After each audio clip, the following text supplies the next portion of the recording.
We haven't really covered Battlefield 2042 for a while, and the reason for that is quite simple. There's not really a lot to play there, it's not really very enjoyable, and the game is sitting in a very stale and boring place right now. And the solution for that, for me, was just to disengage and let the game take its time to slowly build things back up and see if one day in the future 2042 is worth my time again.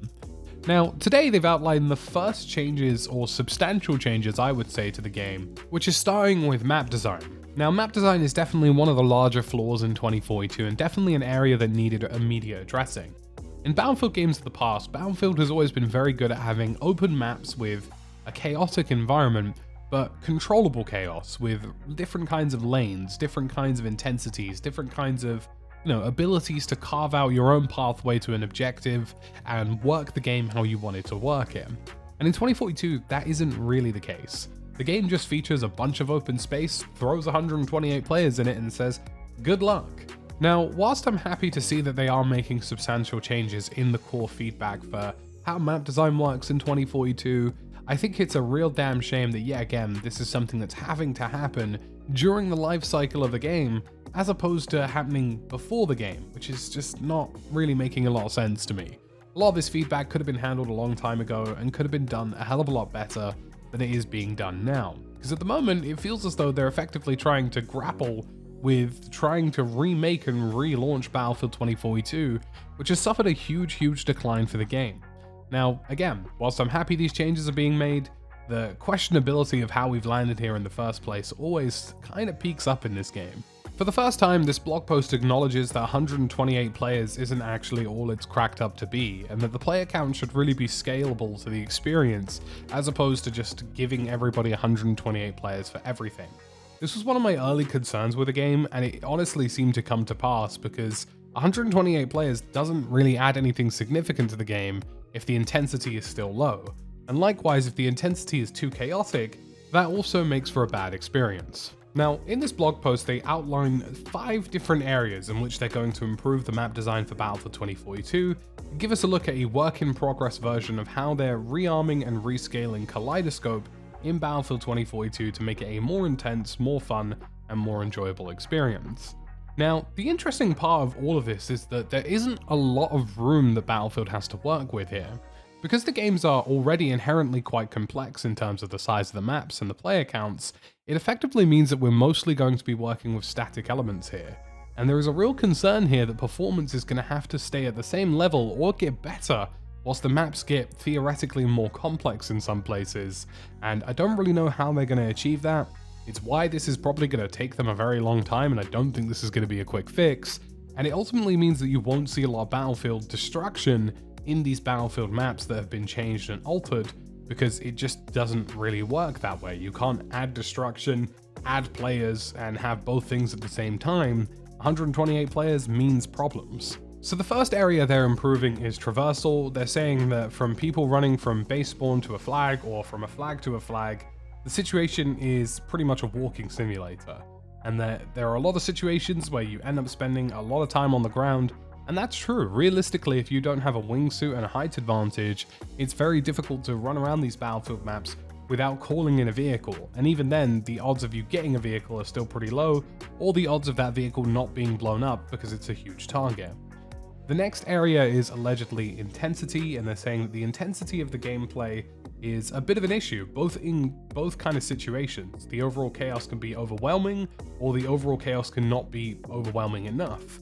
And this is the first admission we've seen of 128 players not really working, and that 64 players in some places actually created a better experience in the game than having 128. And there's definitely room for work here. These guys can play with 100 player counts, 80 player counts, 90 player counts. It's all entirely possible, and it's something that I think should have been the case from the get-go. You can't put 128 players in a map like Kaleidoscope and expect the same results as one of the larger Arctic maps, which is one of the largest Battlefield has ever made. Likewise, one of my big issues with Battlefield 2042 is that the actual capture objectives themselves seem like objectives that were made for 64 players and not for 128 players. The zones aren't large enough, the areas of capturability aren't complex enough, and some of the capture zones are just random buildings with a bit of cover. Whereas if you look at games like Squad, there are entire areas of a city that are capturable within that game, and that is entirely more complex than what's done in Battlefield 2042, despite the fact that Battlefield has 28 more players than Squad, and the same can be said for Hell Let Loose. It's pretty incredible really that there isn't this complexity, and hopefully the intensity situation will be solved both in terms of the number of players and also how it works out on capture flags. The next major addition and change they want to make is line of sight, and they feel as though people are being shot too often in the distance and from completely out in the open. And there are so many examples of this in the game that it almost hurts. Now, I've basically reached a point where I've emotionally repressed Battlefield 2042 into my memories, but the Indian ship map where there's a massive shipping container in the middle, it's a fantastic example because all of it is literally just open field up into a certain extent, and it's completely useless for first-person shooter gaming and something that I really dislike and really didn't enjoy about the game. There are more areas to have cover and have different gameplay situations and, hide away and rotate around enemies on Warzone's maps than there are in Battlefield's maps, and that's pretty incredible considering one of them is a battle royale. The next one is pathing, and they feel as though there aren't enough paths to and from objectives or ones that are lanes or clear enough or obvious enough that actually provide you cover from enemy fire. This is, again, very obvious. There are loads of clips from people moving from flag to flag, and there's just no cover, you're running out in the open, there isn't a clear pathway to the objective or pathways from the objectives, and you just get completely deleted.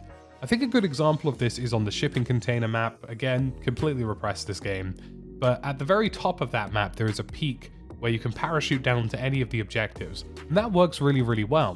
But if you're on one of the lower objectives, the transition up that hill is absolutely shocking, and there are no obvious pathways to do that to move from flag to flag. And finally, as we've spoken about a couple of times, cover. There is literally very little cover, and it's not something that's good in the game and needs complete fixing.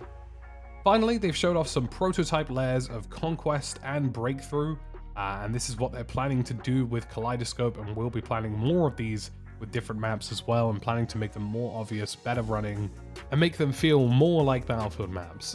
You know what? It's a start. At the end of the day, it's a start. I'm not happy with 2042. I think Battlefield at the moment has died a death and is going to be that way for a good couple of years, but you can't knock the effort, right? Like, they could just can this game, not bother, and crack on with their day. If they actually manage to produce some serious updates over the next couple of months to a year that address lots of core faults with the game, especially with the specialist system, then maybe they might be able to win some people back on side and potentially relaunch 2042 as a more successful product than what it's had so far. So folks, that's about it for this video today. Let me know what you think in the comment section down below, and as always, thank you for watching, and I'll catch you in the next one.